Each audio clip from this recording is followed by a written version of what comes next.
नमस्कार दोस्तों, मैं शिव नायक आपको स्वागत करता हूं a journey of life finite to infinite में। आइए हम जानते हैं आज कुछ विषय के बारे में। नया तो नहीं होगा, वही पुराने जहां मैं अधूरा सुनाया था उसके बाद का होगा। तो जैसा कि आप जानते हैं, मेरा पिछला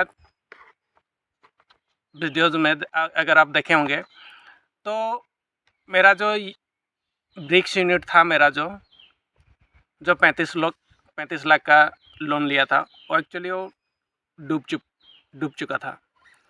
मैं उसमें सर्वाइव नहीं कर पा रहा था क्योंकि कोरोना 2020 से स्टार्ट हुआ, 2 साल लगे रहा। तो इस बीच में हम लोग का बहुत से प्रॉब्लम्स आई, जैसे कि मेरे जो लोन लिया था गाड़ी, जब से मैं लोन गाड़ी हाईवा लिया था, तो जब से लिया तब से कोरोना आ गया। सभी देखा जाए तो सभी में एक रकम से लाख रुपया का पर मंथ एडजस्ट करके देना मेरे लिए मेरे बस की बात नहीं था।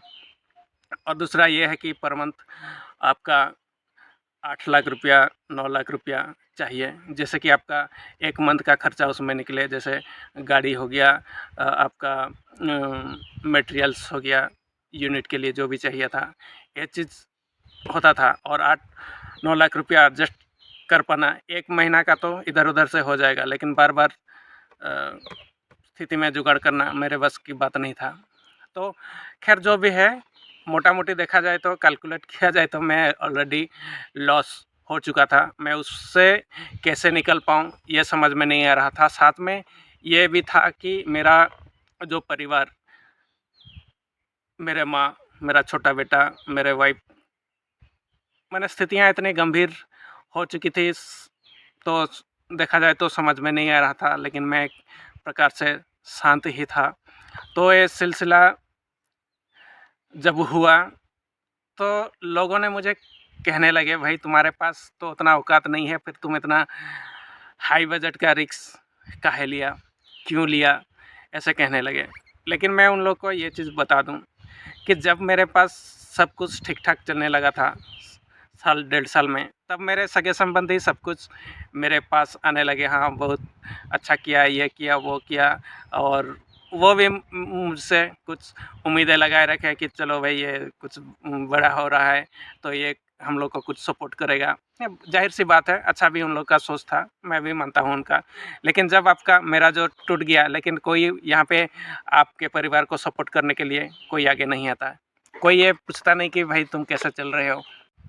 कोरोना काल चला गया, उसके बाद में मेरे गांव में ही 4-5 यूनिट बन गए, जिसमें मुझे तकलीफ़ भी बहुत लगा कि भाई वो लोग 4-5 यूनिट किए, मतलब वो लोग देखे किसी इतना 1 साल में, 1.5 साल के अंदर में वो एक हाईवा ले लिया, एक ट्रैक्टर ले लिया। तो जो देखते थे, मतलब उनका नज़र में मैं तो एक हीरो ही था, मतलब लाखों रुपया मैं कमा रहा था।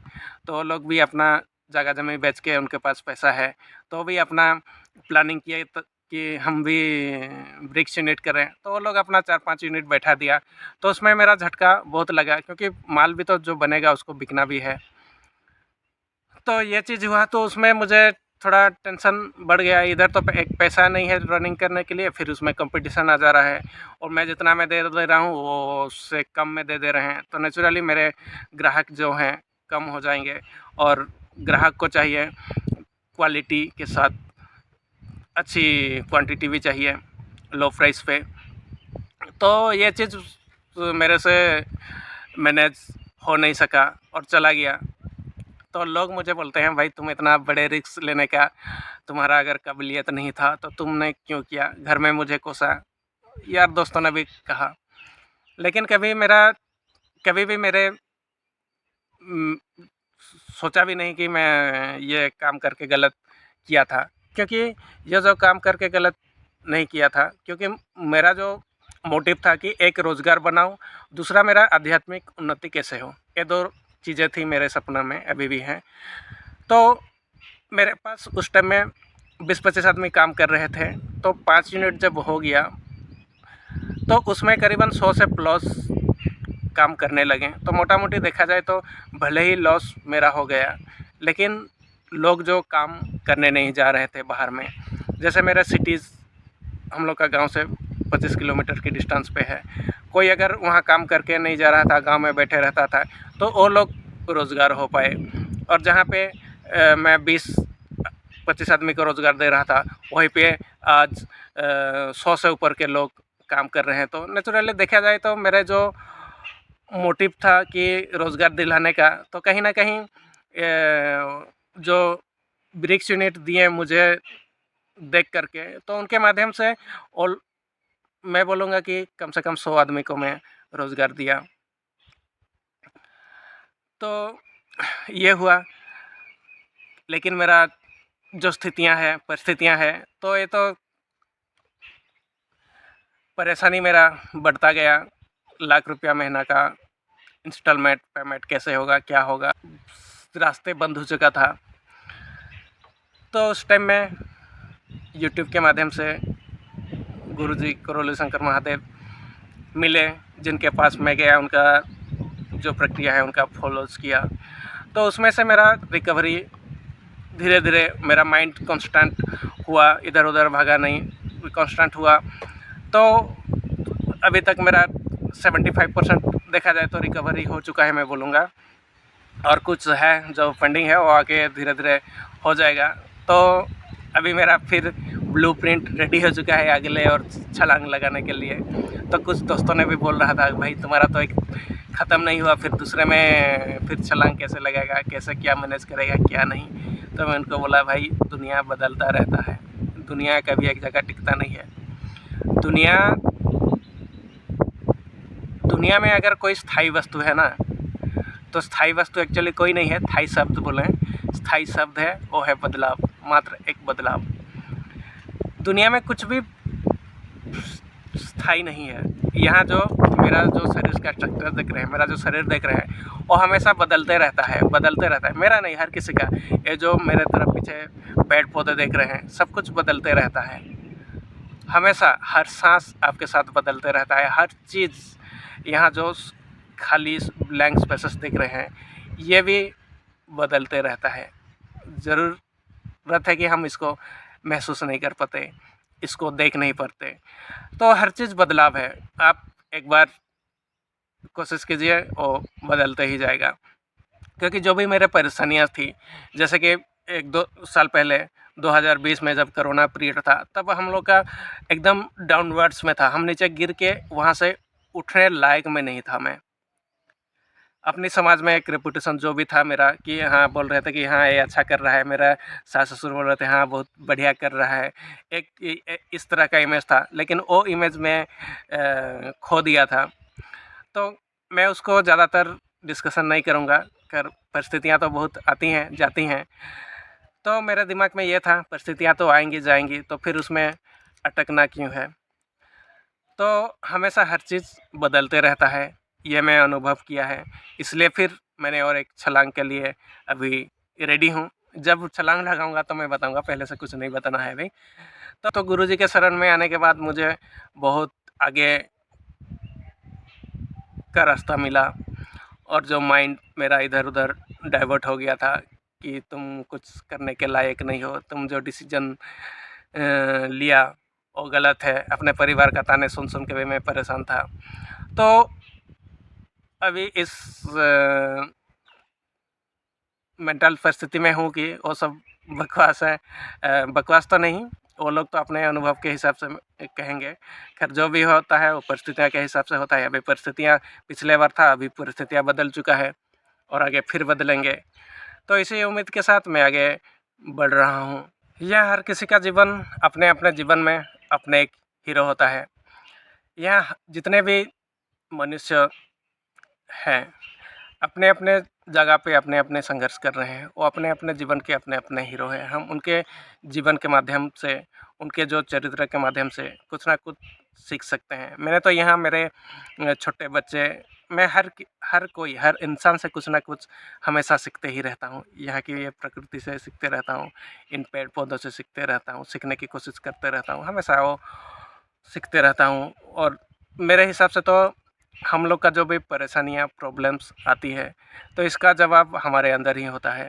इसको बाहर में ढूँढना एक प्रकार की बेकारी है। हमारे अंदर भी जो भी क्वेश्चंस आते हैं हमारे अंदर ही मिल जाते हैं।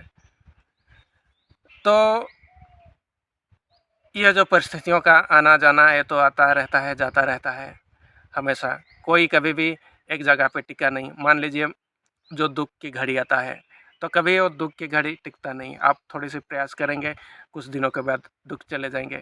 मान लीजिए इंसान बोलता है कि मैं तो सुखी नहीं हूँ। कैसे भाई, तुम्हारे पास सुख तो आता है, क्या सुख टिका रहता है? नहीं टिकता है, क्योंकि दुःख भी आता है तो दुःख भी नहीं टिकता है। मतलब सुख आता है, चले जाता है, दुःख भी आता है, चले जाता है। इस फंडामेंटल लॉ को समझना होगा, समझना पड़ेगा थोड़ा आपको। समझ जाएंगे तो आपके जीवन में जो दुखों की स्मृतियाँ है और सुखों की कमी है उसमें थोड़ा सा बदलाव आएगा। क्योंकि दुःख कभी आके एक जगह पे टिकता नहीं और सुख कभी आके रुकता नहीं, क्योंकि वो आता रहता है, जाता रहता है। बस आपको समझना पड़ेगा कि कहाँ पे क्या हुआ। तो इसी हिसाब से आप सुख की जो स्थितियाँ को बदल सकते हैं, दुःख की स्थितियाँ को बदल सकते हैं, सुख में कन्वर्ट कर सकते हैं उसको। दोस्तों, यहाँ मैं कुछ और एक चीज़ शेयर करना चाहता हूँ। जब मैं ब्रिक्स यूनिट में था एक दिन, तो वहाँ मैं देखता था, जो बोलता हूँ ना, जो भी मैं काम करता हूँ उसमें मैं घुल मिल जाता हूँ। वहाँ अगर मुझे कभी कोई देखे होंगे तो जैसे कि वहाँ कोई नहीं बोल सकता कि ये मालिक है, बोलेंगे कि ये कोई लेबर है। तो वैसा मैं अपना यूनिट में भी काम कर रहा था। तो उसी दौरान एक जो रेजा थी, रेजा मतलब जो लोग लेडीज़ लोग होते हैं, जो मटेरियल्स गमले में बो के इधर उधर करते हैं, जो जहाँ ज़रूरत है, तो वो लेबर्स थे हम लोग का गांव के ही। तो उनका परिस्थितियाँ ऐसी थी कि उसका पैर फूल जाता था, शरीर का पैर फूल जाता था, उसको पेन होता था, दर्द होता था। फिर भी उसका पैसों के लिए इतना ज़रूरत था कि वो ये सब के बावजूद, दर्द होता है बावजूद वो काम करने के लिए आया। तो मैं उसको ये नोटिस किया, भाई तुम्हारा इतना क्या ज़रूरत था जो तुम काम करने के लिए आए?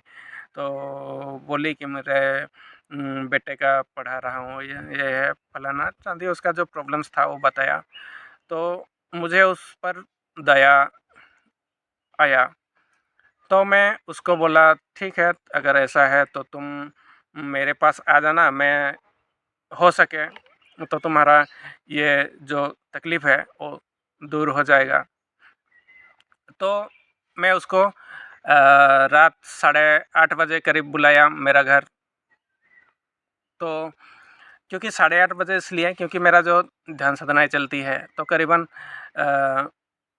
5 से लेके 8 तक है। उस टाइम में मैं अपना जो भी होता है मेरा प्रक्रिया उसमें मैं करता हूँ। उसके बाद 8 जल्दी ही खाना खा लेता हूँ, क्योंकि खाना खाने के बाद फिर मुझे 9 बजे से स्टार्ट करना है, 9 से 10। तो मैं उसको 8:30 बजे बुलाया, मैं खाना खा लिया था तब। तो मुझे हीलिंग्स आता तो नहीं, पर मुझे जो अच्छा लगता है मैं करता हूँ वैसे। तो है, उसको मैं मेडिटेशन के माध्यम से उसको आँख बंद करने के लिए बोला। मैं जैसे गाइड किया वो वैसे-वैसे करते गई। तो करीबन 5-10 मिनट शायद हुआ होगा। तो उस टाइम में वो जहाँ मैं लेके गया शिवलोक, तो वहाँ पे वो अटक गया। जब मैं उसे मेरा सेशन कंप्लीट करके आँखें खोलने के लिए बोला, तो आँखें खोल नहीं पा रहा था। बोल रही थी कि मेरे आँख खुल नहीं रहे हैं। तो मुझे थोड़ा मेरा दिल का धक-धक थोड़ा बढ़ गया, भाई क्या हुआ ऐसे? क्या वो आ आ नहीं रही, कहीं क्या गलत है? तो मुझे फिर याद आ गया कि मुझे जैसे-जैसे उसको स्टेप बाय स्टेप ऊपर ले गया था, स्टेप बाय स्टेप उसको नीचे लाना है। मेरे वाइफ़ भी बाहर में थी, तो देखिए भाई क्या हुआ। तो मैं थोड़ा रिलैक्स हुआ, फिर उसको बोला कि ऐसे ऐसे ऐसे ऐसे ऐसे ऐसे करके जैसा मैं गाइड किया उसी के हिसाब से फिर नीचे आई। नीचे आने के बाद फिर वो आंखें खोली तो एकदम उसकी आंखों से आंसू निकल रहे थे और मानो कि वो बहुत कुछ पा लिया था। तो उसको मैं कंटिन्यू शाम को 3 दिन बुलाया था, वो 3 दिन आई। उसके बाद अभी ये हो रहा है करीबन ये 19, 20, 21, 22, 23 करीबन 5 साल हो रहा है अभी। तो उसको अभी फ़िलहाल उसका पति को एडमिट किया था, तो अभी पिछले लास्ट मंथ मैं देखा उसको मेडिकल में, उसका पति को लेके आई थी। तो मैं पूछा तुम्हारा ऐसे-ऐसे जो प्रॉब्लम्स थी क्या हुआ वो?